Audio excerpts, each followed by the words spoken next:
I'm here with Kelly Felau, and she is a member of the McAllen Central Valley Spanish Church.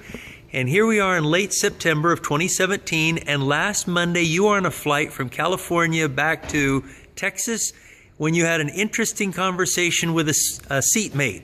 Who is a seatmate, and tell us a little bit about that.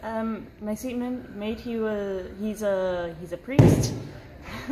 Well, actually, before then, I was texting a friend and saying I was on the plane, and then suddenly the priest sits next to me, and then I wrote to my friend, a priest sat next to me, and he says, "Oh, what a coincidence!" But then I was getting a feeling it wasn't a coincidence.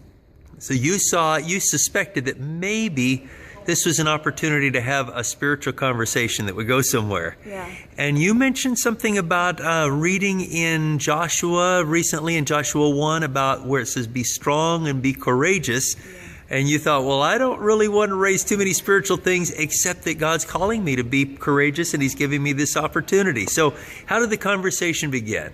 Well, it started mostly as small talk.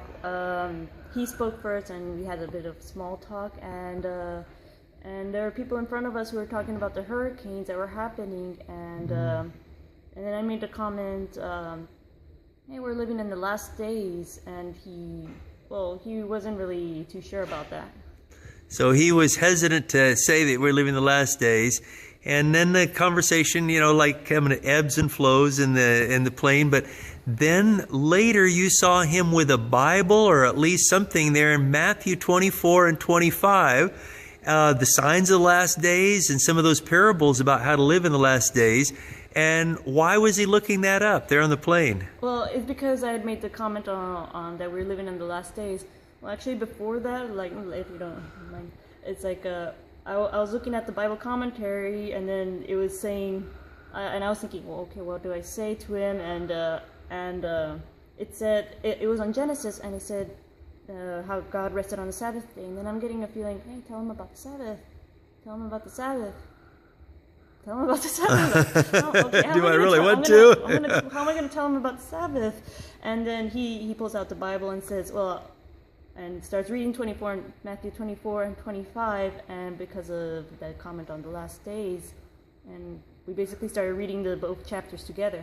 And so ultimately, in that, as you discussed the signs of the last days, and when you came to the Matthew 25, you came across the parable of the 10 virgins, 5 of which weren't ready, and about the sheep and the goats, and some of those weren't ready.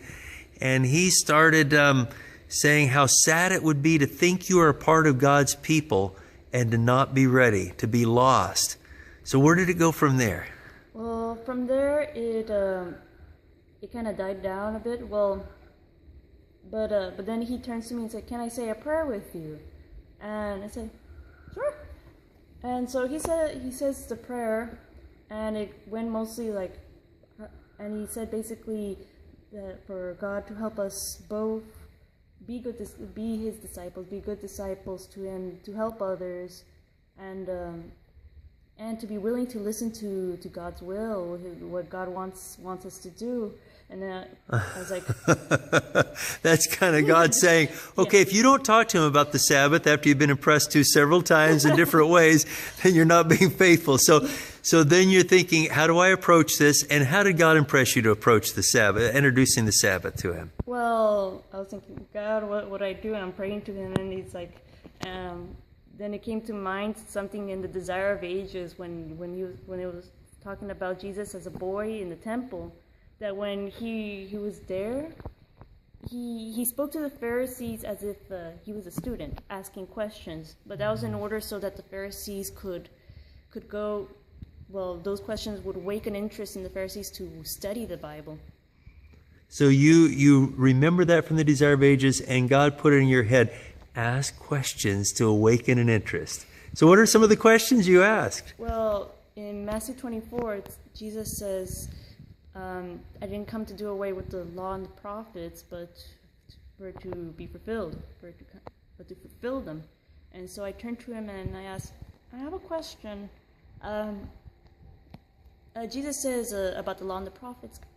What are the law and the prophets? And then he starts saying, well, the law and the prophets, the prophets are the Isaiah and the from the Old Testament, the prophets from the Old Testament. But the law were ceremonial. There's a ceremonial law, the Ten Commandments, and well, he gave me the whole Interesting. the whole thing. And then I say the Ten Commandments. So, do we still keep the Ten Commandments? I mean, in the New Covenant, do we still keep it? Some people say it's been done away with, and he's like, no, it hasn't been done away with. So, and no, it hasn't been done away with. It's like, really? It's like, it hasn't? And he's like, no. And so then how did it kind of segue into the Sabbath from there? And then from there, I asked, okay, that's good. And then it's like, good. What about the fourth commandment? And then he says, which commandment? Honor your father and mother? He's like, no, the Sabbath. In the King James Version, it says about keeping the Sabbath day holy. Said, dude, and then it kind of threw him off. It did throw him off, and he was trying to give an explanation how that even though it said in the creation that God rested on the Sabbath, we're not necessarily need to follow it. But I wasn't, as you explained it, I kind of got confused of his explanation. And it's like, So he had already affirmed that the Ten Commandments are valid, that it's important. But then when he starts seeing the fourth commandment, what the implications were, he even got confused. But the questions had awakened an interest in his mind. So how did it finally wind up? Well, after that, well, it was starting to die away. He was even trying to move the conversation. But then I asked, oh, okay, but why did the apostles keep the Sabbath even after the resurrection? And then he said, oh, it's because Paul said that the day was changed to Sunday. And I said, really? Where? Show me. And then he said, it's in 1 Corinthians. And then he starts looking in the Bible. And looking in the Bible. And looking in the Bible.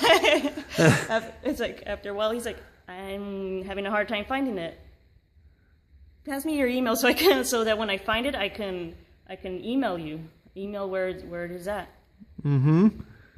And so finally, it just kind of ended there, and by God's grace, let's see where He takes us from here. Thank you for being a witness for Jesus. God bless you. God bless you as well.